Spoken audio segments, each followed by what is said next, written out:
In this video, you should hear some turbo IS200 noises.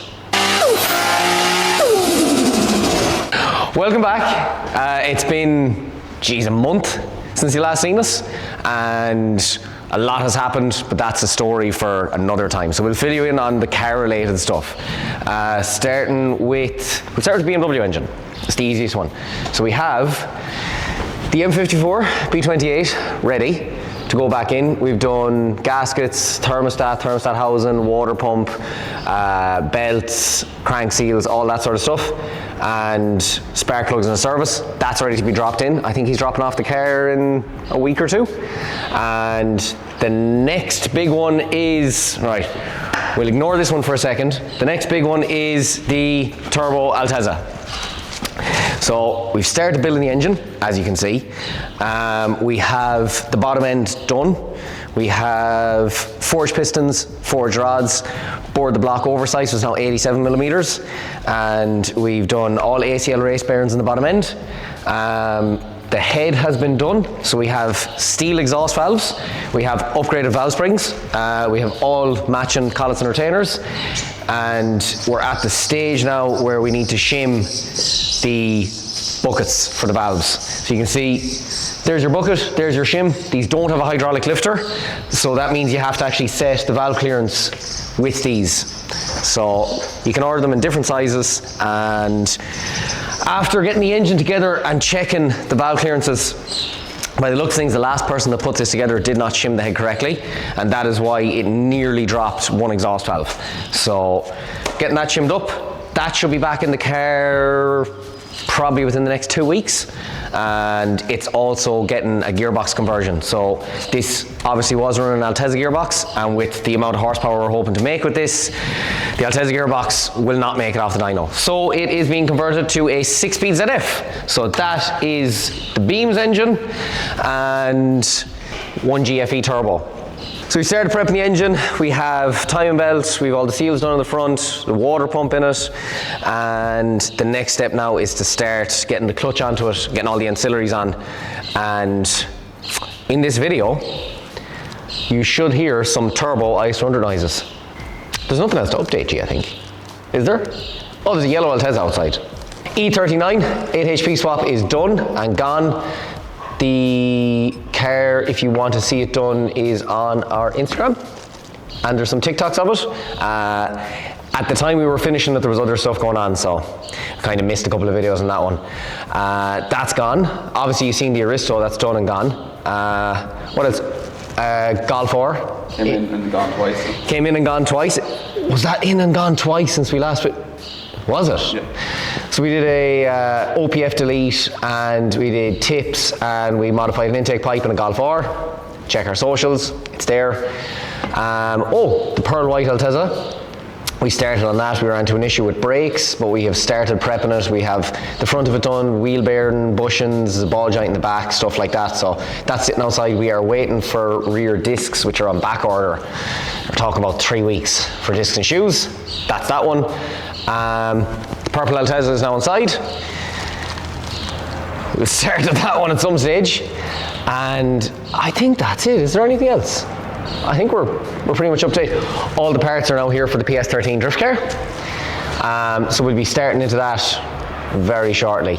We want to get the purple Altezza, the IS200, pearl white Altezza, the white Altezza, and probably one more car done before we get started on that. But things are going to be happening quick. We have a lot going on this summer, so we're going to start getting through these cars as fast as possible, because we also have Donegal coming up, and I'm prepping the S14 for Donegal. So if you're there, say hello. If you're not there, don't say hello.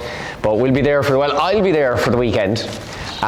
David is undecided as to whether he's going to go or not. But I will definitely be there. You'll find me on one of the slabs. And I think that's it. That's enough of me talking rubbish. What you going to do now? So now I'm going to get the clutch on. I have to do actually the rear main seal, get the flywheel clutch on, and then we're doing rocker cover gaskets, and then we have to swap the injectors, and then get the turbo and stuff on, and then we are going to drop it into the car. So stay tuned for some TD05 turbo noises.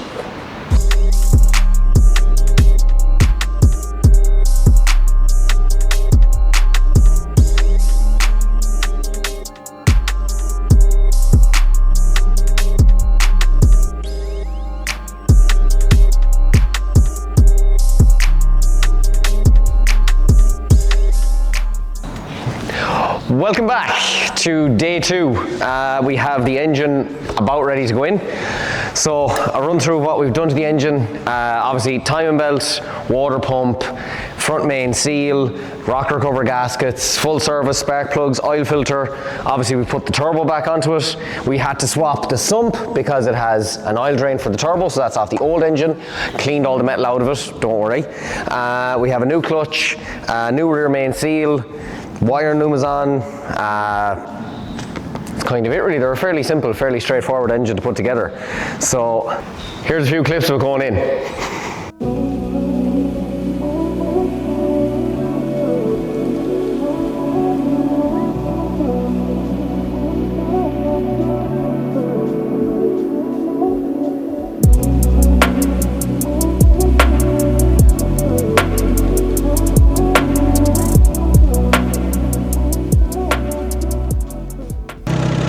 Turbo IS200. So as you can see, engine is back in and we now have it driving.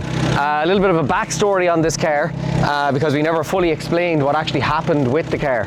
So we collected the car from a guy in Gort. It had been somewhere else. It had melted the engine loom.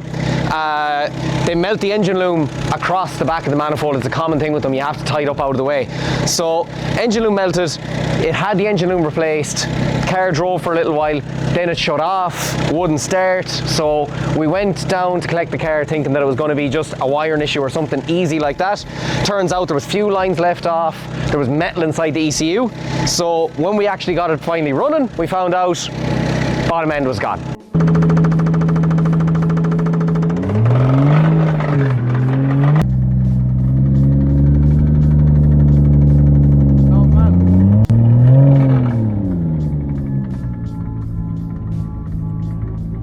So then it needed an engine, so it sat here for a while. The owner wasn't in a mad panic with the car. We had a lot of other stuff on at the same time. So we finally got around to it. We put the engine back into it and we're about to take it for its first test drive. We need to give the car a bath because it's absolutely filth from being parked up. Get the inside of it cleaned up. We have some stuff to do to get it ready for NCT. Not a major amount of stuff because the car's only done 800 miles since its last test. So it shouldn't need a whole pile. We've got obviously like lights to polish and focus, get the fogs working, all that sort of stuff. But in terms of the car itself, engine is back in. Like I've already said, we've done all the seals, all the gaskets, thermostat, water pump, the engine goes in, it should not have to be looked at. Now, this is a second-hand engine, so we don't know the history of it, nobody does. So we just do the main bits we can. We've obviously had the sump off, so I had a quick look inside, everything looks good. There's no signs of metal, no signs of the head gasket being gone. We've already taken it for some short journeys. It's not getting hot, it's doing what it should, and it's making turbo noises, which is the only reason you turbo these. They're not fast. They sound cool. Do you want to hear the turbo noises? Do you want to hear turbo noises?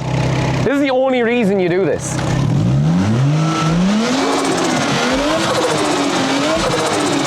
Turbo noises. They sound cool. I hate how good they sound. It pisses me off.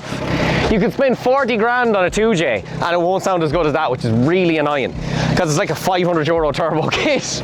Look, the Chinese, they know what they're doing. You know, you have to give them something. They're not fast, but they sound cool. It annoys me, pisses me off. I wish it sounded like shit, but it doesn't. So, I think we're gonna go give her a bath. We have a few bits and pieces to do with it. Battery bracket, wiper, stuff like that. You don't want to see it, it's boring. Do it yourself. So, give it a bath, and then I think David's gonna throw in some glam shots. Might be some back shots, who knows? I was going so well. I ruined the whole thing, didn't I?